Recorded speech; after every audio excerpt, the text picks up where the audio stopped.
Papa Malik, le temps volé. J'ai consacré ma vie à l'éducation.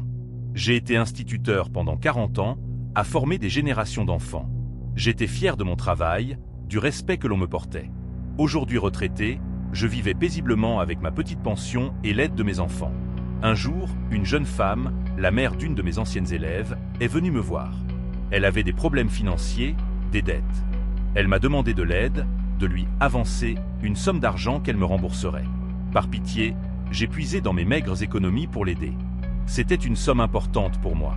Puis, quand j'ai réclamé mon dû, elle a refusé de payer. Elle a commencé à m'éviter.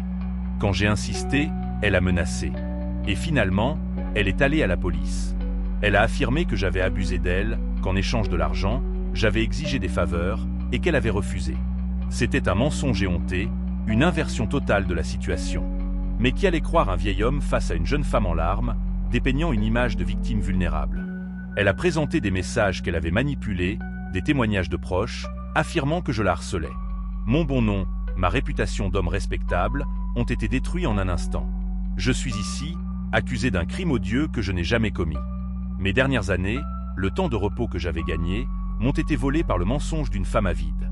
Mon cri silencieux est pour la dignité des personnes âgées piétinées, pour la confiance bafouée, et pour les années de paix que j'aurais dû avoir, mais qui me sont arrachées par l'avidité et le mensonge.